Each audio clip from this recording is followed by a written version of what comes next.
नमस्कार। आज की इस वीडियो में हम आपको उस तेल की राजनीति के सबसे बड़े खेल के अंदर ले चलेंगे जहां एक फैसला पूरी दुनिया का बैलेंस हिला सकता है, जहां तेल सिर्फ ईंधन नहीं बल्कि सत्ता, कूटनीति और वैश्विक दबाव का सबसे खतरनाक हथियार बन चुका है। और इसी हथियार के इर्द गिर्द घूमती है आज की सबसे बड़ी कहानी, वेनेजुएला ऑयल, अमेरिका की रणनीति, ट्रंप की वापसी वाली सोच, भारत की मजबूरी और रूस से दूरी बनाने का दबाव। क्योंकि कल्पना कीजिए, एक ऐसी दुनिया जहां जैसे ही डोनाल्ड ट्रंप ने वेनेजुएला पर लगे कड़े सैंक्शंस हटाने का संकेत दिया और अमेरिकी कंपनियों को वहां से क्रूड ऑयल खरीदने की इजाजत मिली, उसी पल वैश्विक ऊर्जा राजनीति की शतरंज पर कई मोहरे एक साथ हिल गए।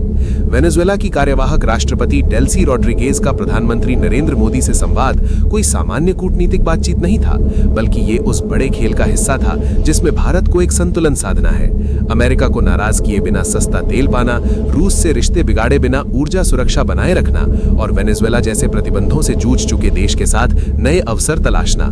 क्योंकि अगर हम पीछे जाएं तो पाएंगे कि रूस यूक्रेन युद्ध के बाद जब पश्चिमी देशों ने रूस पर भारी सैंक्शंस लगाए, तब भारत ने व्यावहारिकता दिखाते हुए रूसी तेल को डिस्काउंट पर खरीदा, जिससे भारत की रिफाइनरियों को फायदा हुआ, महंगाई पर नियंत्रण रहा और भारत की ऊर्जा जरूरतें पूरी हुई।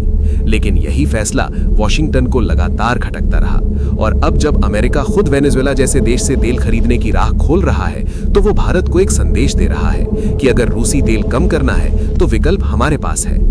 और यहीं से शुरू होता है असली सवाल कि क्या वेनेजुएला का तेल भारत के लिए रूस का विकल्प बन सकता है या ये सिर्फ अमेरिका की रणनीतिक पेशकश है। क्योंकि वेनेजुएला दुनिया के सबसे बड़े ऑयल रिजर्व्स रखने वाला देश है, लेकिन वर्षों के सैंक्शंस, खराब इंफ्रास्ट्रक्चर और राजनीतिक अस्थिरता ने उसकी उत्पादन क्षमता को जकड़ रखा है।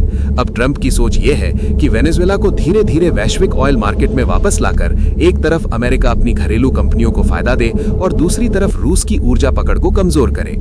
और इसी रणनीति के तहत भारत जैसे बड़े उपभोक्ता देश को वेनेजुएला ऑयल का विकल्प दिखाया जा रहा है। लेकिन भारत के लिए यह फैसला इतना सरल नहीं है, क्योंकि भारत की रिफाइनरियां रूसी यूराल क्रूड के हिसाब से खुद को ढाल चुकी हैं। रूस से मिलने वाला तेल न सिर्फ सस्ता है, बल्कि लॉजिस्टिक्स और भुगतान व्यवस्था भी भारत के लिए अब तक सुविधाजनक रही है। जबकि वेनेजुएला ऑयल की क्वालिटी, सप्लाई की निरंतरता और राजनीतिक जोखिम अभी भी बड़े प्रश्न चिन्ह हैं। इसके बावजूद डेल्सी रॉड्रिगेज और पीएम मोदी की बातचीत ये संकेत देती है कि भारत दरवाजे बंद नहीं कर रहा, बल्कि हर विकल्प को खुला रखकर अपनी रणनीतिक स्वायत्तता बनाए रखना चाहता है। क्योंकि भारत की विदेश नीति का मूल मंत्र रहा है किसी एक खेमे में पूरी तरह न जाना, बल्कि सभी के साथ रिश्ते रखते हुए राष्ट्रीय हित को प्राथमिकता देना। और इसी नीति के तहत भारत अमेरिका के साथ रणनीतिक साझेदारी भी बढ़ा रहा है, रूस के साथ पारंपरिक दोस्ती भी निभा रहा है और अब वेनेजुएला जैसे देशों के साथ नए ऊर्जा संबंधों की संभावना भी टटोल रहा है। लेकिन सवाल यह है कि अमेरिका भारत पर कितना दबाव डाल सकता है, क्योंकि अमेरिका खुले तौर पर यह नहीं कह सकता कि भारत रूसी तेल बंद करे, लेकिन परोक्ष रूप से वेनेजुएला ऑयल की पेशकश एक कूटनीतिक दबाव ही है। और ट्रंप की राजनीति हमेशा अमेरिका फर्स्ट रही है, जहां नैतिकता से ज्यादा सौदेबाजी मायने रखती है। ऐसे में अगर अमेरिकी कंपनियां वेनेजुएला में निवेश करती हैं और उत्पादन बढ़ता है, तो भारत को भी सस्ता तेल मिलने की संभावना बन सकती है। लेकिन इसके साथ ही भारत को यह भी देखना होगा कि कहीं वो एक अनिश्चित सप्लायर पर निर्भर तो नहीं हो रहा, क्योंकि वेनेजुएला का इतिहास राजनीतिक उथल-पुथल, तख्तापलट की आशंकाओं और पश्चिमी देशों के साथ तनाव से भरा रहा है। और यही वजह है कि भारत के लिए रूस अभी भी अपेक्षाकृत भरोसेमंद पार्टनर बना हुआ है। दूसरी तरफ अमेरिका चाहता है कि वैश्विक ऑयल मार्केट में रूस की हिस्सेदारी घटे, ताकि उसकी आर्थिक और रणनीतिक ताकत कमजोर हो। और भारत जैसा बड़ा खरीदार अगर रूसी तेल कम करता है तो इसका सीधा असर मॉस्को पर पड़ेगा। लेकिन भारत इस खेल को बहुत अच्छे से समझता है, इसलिए वो न तो अमेरिका की बात को पूरी तरह खारिज कर रहा है और न ही रूस से दूरी बनाने का कोई स्पष्ट संकेत दे रहा है, बल्कि वो एक मल्टी सोर्स स्ट्रैटेजी पर चल रहा है, जहां मध्य पूर्व, रूस, अफ्रीका और अब लैटिन अमेरिका सभी से तेल लेकर जोखिम को बांटा जाए। और इसी संदर्भ में वेनेजुएला ऑयल भारत के लिए एक अतिरिक्त विकल्प बन सकता है, न कि पूर्ण प्रतिस्थापन।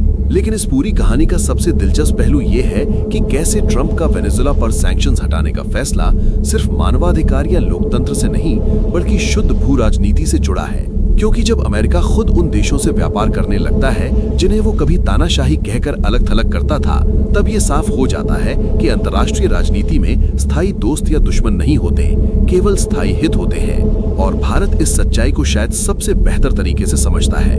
इसलिए पीएम मोदी की रणनीति ये है कि भारत को ऊर्जा सुरक्षा, आर्थिक स्थिरता और वैश्विक मंच पर स्वतंत्र निर्णय क्षमता तीनों एक साथ चाहिए। और यही कारण है कि वेनेजुएला के साथ बातचीत भी खुली रखी जा रही है, अमेरिका के साथ साझेदारी भी मजबूत की जा रही है और रूस के साथ पुराने रिश्तों को भी अचानक तोड़ा नहीं जा रहा। क्योंकि आने वाले वर्षों में जैसे जैसे वैश्विक तनाव बढ़ेगा, तेल और गैस फिर से दुनिया की राजनीति को दिशा देंगे। और ऐसे में भारत का संतुलन साधने का ये खेल ही तय करेगा कि वो एक दबाव में चलने वाला देश बनेगा या अपने हितों के अनुसार फैसले लेने वाली उभरती महाशक्ति। और शायद यही वजह है कि वेनेजुएला ऑयल की ये कहानी सिर्फ तेल की नहीं, बल्कि भारत की कूटनीतिक परिपक्वता, अमेरिका की रणनीतिक चाल और वैश्विक शक्ति संतुलन की बदलती तस्वीर की कहानी है, जो आने वाले समय में और भी गहरी होती जाएगी। और यही सवाल छोड़ जाती है कि क्या भारत इस ऊर्जा शतरंज में सिर्फ मोहरा बनेगा या खुद खेल का खिलाड़ी रहेगा। अब आपकी बारी है, क्या भारत को रूसी तेल छोड़कर वेनेजुएला ऑयल की तरफ जाना चाहिए या संतुलन बनाए रखना चाहिए? अपनी राय नीचे कमेंट में जरूर लिखिए। और अगर ये वीडियो आपको पसंद आई हो तो इसे लाइक करें, अपने दोस्तों के साथ शेयर करें जिन्हें इस वीडियो की आवश्यकता है। और ऐसे ही विश्लेषण के लिए चैनल को सब्सक्राइब कर लीजिए। धन्यवाद।